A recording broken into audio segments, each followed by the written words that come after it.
Terima kasih rekan wartawan sudah menunggu. Kami baru saja mengadakan rapat koordinasi untuk membahas masalah Navajo International yang mengajukan permohonan kepada pengadilan Prancis untuk menyita aset pemerintah Indonesia yang ada di Paris, yaitu rumah-rumah tinggal yang semuanya digunakan oleh para pejabat diplomatik kita di Prancis atas dasar tuntutan mereka di Badan Arbitrase Singapura ya dalam sengketa antara Kementerian Pertahanan Republik Indonesia dengan Navajo International, dan di dalam persidangan dispute mengenai masalah pengadaan bagian-bagian dari satelit Kementerian Pertahanan pada tahun 2016, dan oleh Arbitrase Singapura kita dikalahkan dan kita harus membayar sejumlah hutang atau ganti rugi kepada pihak Navajo. Dan sekian lama masalah ini dirundingkan berlarut-larut sampai akhirnya Navajo mengajukan permohonan kepada pengadilan Prancis untuk mengeksekusi putusan dari Arbitrase Singapura dan meminta untuk dilakukan penyitaan terhadap beberapa aset pemerintah Republik Indonesia yang ada di Prancis. Persoalan ini adalah persoalan yang serius bagi kita karena kita kalah di forum arbitrase negara lain, dan kita harus menghormati putusan pengadilan walaupun kita mengetahui ada aspek-aspek yang kita sebenarnya punya alasan yang kuat juga untuk menghambat pelaksanaan dari putusan pengadilan ini. Yang pertama, kita menghormati putusan Arbitrase Singapura di mana kita kalah dan kita diwajibkan untuk membayar, dan berapa yang harus kita bayar memang harus kita bahas lebih detail dan kita rundingkan dengan semua instansi terkait, terutama dengan Menteri Keuangan sebelum masalah ini, dan nanti masalah ini akan kami sampaikan kepada Bapak Presiden hasil pertemuan dan pembahasan rapat koordinasi hari ini. Yang kedua, kita ingin melakukan upaya untuk menghambat proses pelaksanaan eksekusi atau penyitaan terhadap aset pemerintah Republik Indonesia yang ada di Prancis, karena itu menyalahi Konvensi Wina tentang perlindungan terhadap aset diplomatik yang tidak boleh disita begitu saja dengan alasan apapun. Walaupun hal ini sudah dikabulkan oleh oleh pengadilan Prancis, tapi pihak kita tetap akan melakukan satu upaya perlawanan untuk menghambat eksekusi ini terjadi.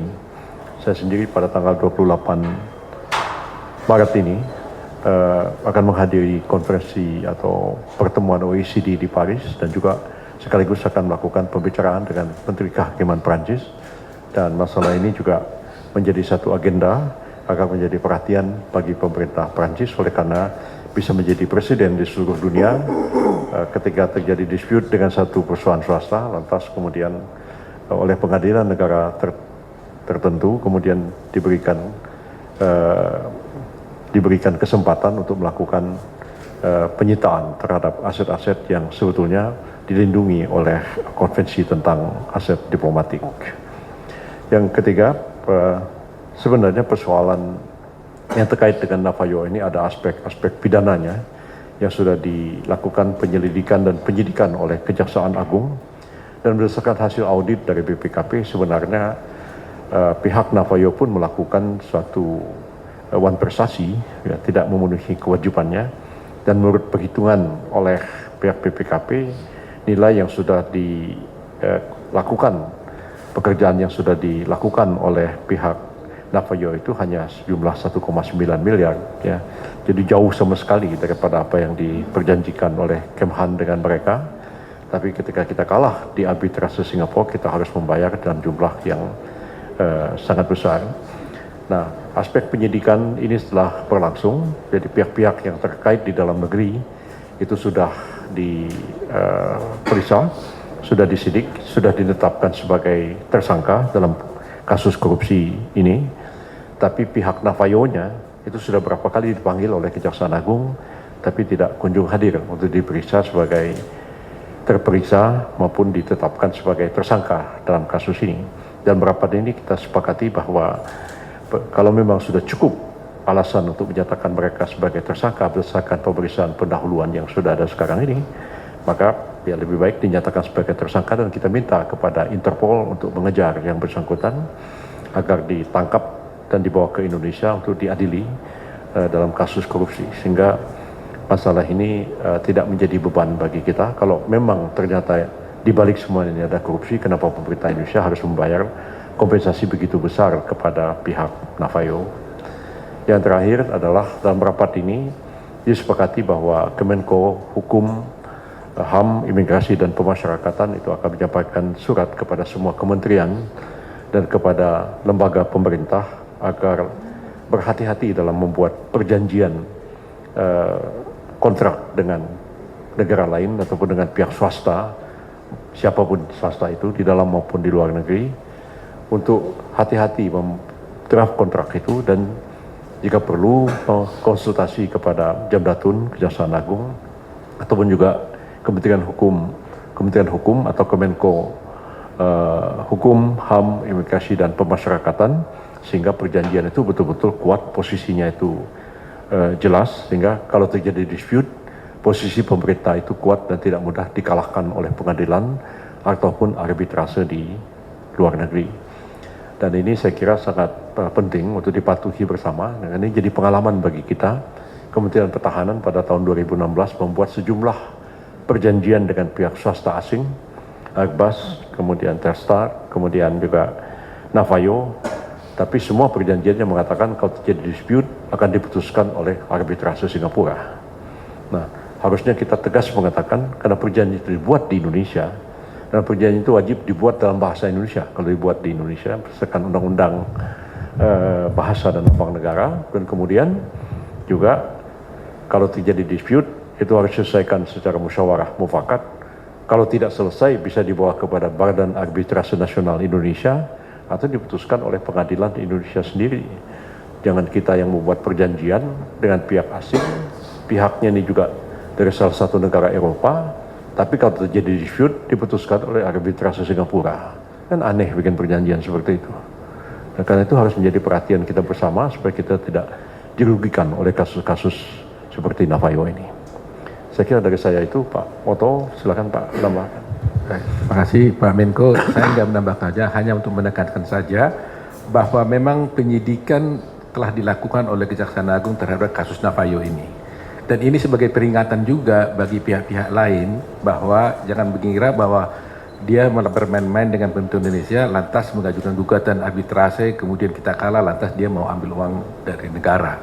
Jadi dengan adanya kasus ini yang disidik, maka ini menjadi peringatan buat juga pihak-pihak yang lain agar kiranya memikirkan ulang dan jangan mencoba-coba juga untuk melakukan kerjasama kolusi dengan aparat-aparat di Indonesia untuk merugikan keuangan negara. Pemerintah tetap konsisten bersikap untuk menjaga kedaulatan negara, menjaga keuangan negara dan tidak membiarkan yang mereka pun walaupun kelihatannya cara-cara mereka itu legal melakukan upaya-upaya di arbitrase dan sebagainya, tapi kalau ada unsur fraud di dalamnya, tentunya proses itu akan tetap kita lanjutkan. Itu saja yang saya sampaikan sebagai peringatan buat pihak-pihak lain yang ingin mencoba-coba untuk berhubungan pada keuangan negara. Terima kasih Pak Menko. Baik, silakan Pak Jamdatun. Silakan Pak. Terima kasih Pak Menko, Pak Wamenko. Kami dari pihak Datun tentu mengawal semua prosesnya, termasuk dari Pak Jaksa Pemuda Pidana Militer. Untuk aspek pidananya akan kami tindak lanjuti. Demikian Pak. Baik.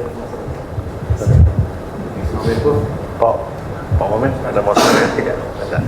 Baik, ada yang mau ditanyakan, silakan.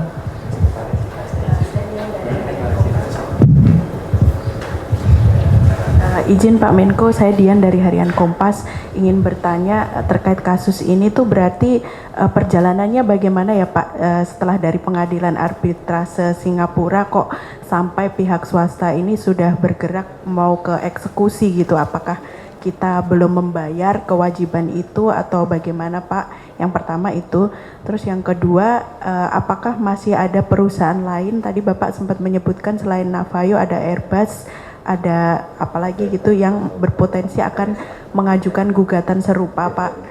Terus yang ketiga mungkin ke Pak Jamdatun, nanti tindak lanjut pidananya seperti apa Pak? Boleh dielaborasi, terima kasih. Baik, memang dulu pemerintah pernah berniat untuk membayar atas putusan arbitrase Singapura itu.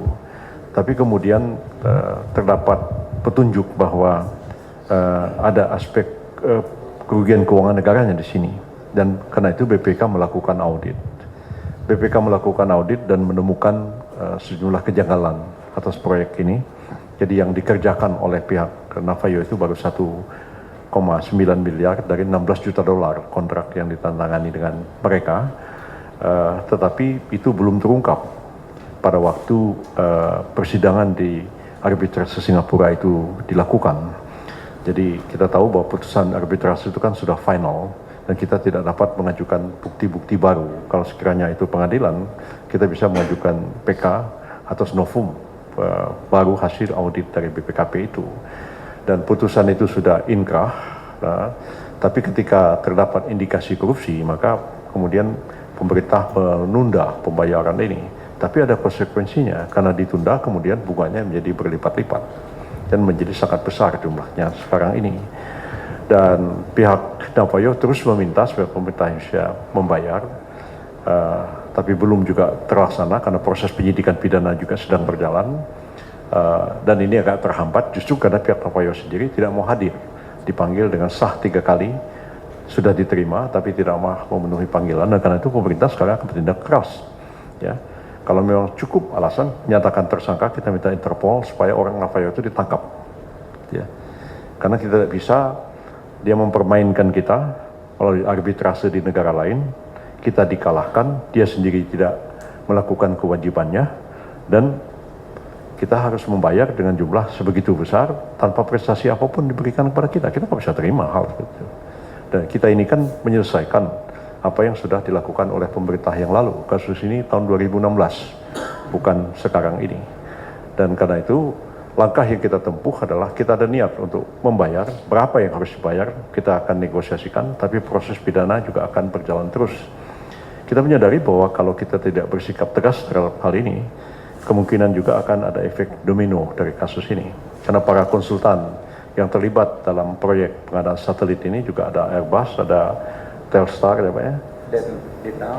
Detang, dan Telesat. Telesat, ada beberapa, ada 3 lagi yang lain. Itu kan mungkin aja mereka juga akan melakukan gugatan yang sama di arbitrase, karena saya sudah tanya tadi kepada Wakil Kementerian Pertahanan, apakah perjanjiannya sama? Kalau terjadi dispute akan diselesaikan oleh arbitrase Singapura, jawabnya sama. Jadi kemungkinan itu ada. Tapi kalau kita memang telah menyatakan bahwa ini ada kasus korupsinya dan kita akan tuntaskan kasus korupsinya, maka kita akan kejar orangnya sampai kemanapun. Nah, jadi ini langkah yang tegas yang kita mau tempuh, tapi tidak sama sekali meniadakan niat pemerintah untuk patuh pada putusan arbitrase, walaupun kita menyadari bahwa putusan itu sebenarnya tidak adil dan tidak sejalan dengan konsep yang kita pahami selama ini. Ya, silakan.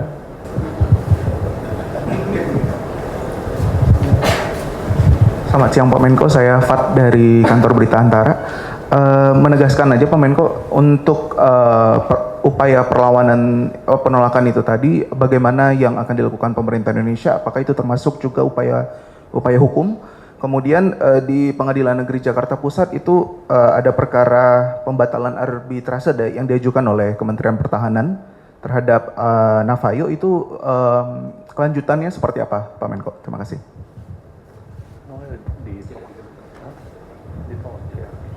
Oleh pengadilan ditolak.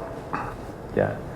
Jadi dianggap bahwa kalau di dalam klausul perjanjian itu dikatakan bahwa jika terjadi dispute antara para pihak, maka diputuskan oleh arbitrase Singapura, dan putusan arbitrase itu final and binding, pengadilan manapun tidak berwenang untuk mengadili sengketa itu.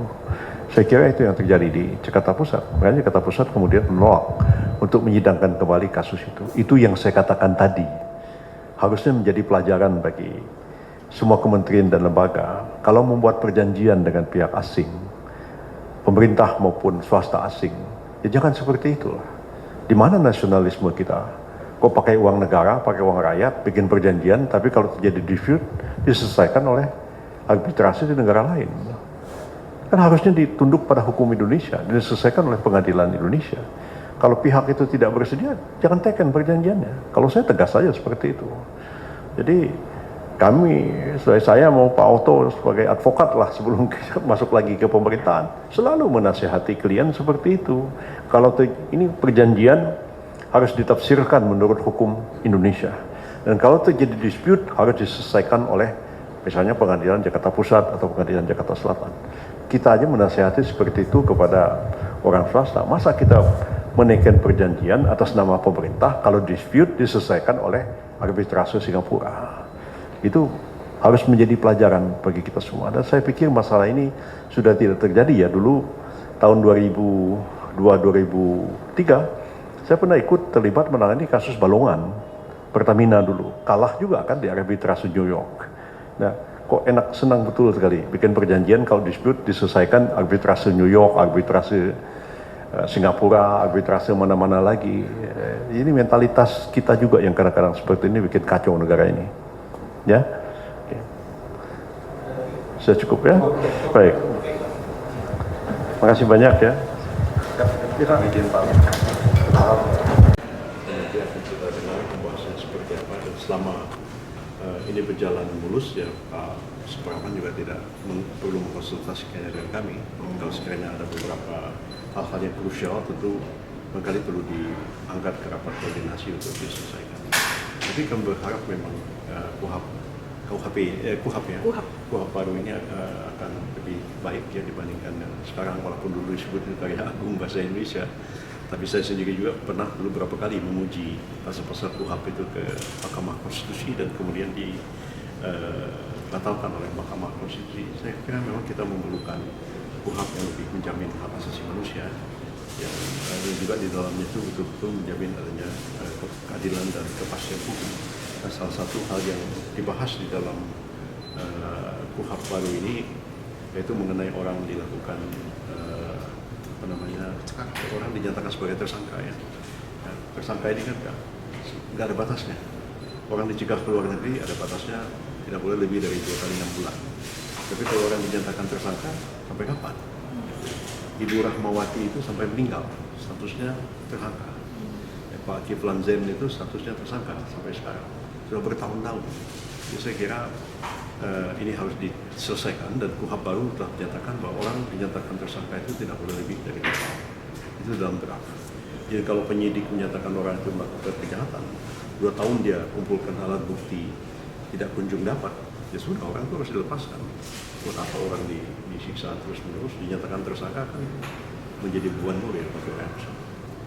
Apakah ada target Pak dari pemerintah nanti pengesahannya kapan gitu terkait KUHP ini? Karena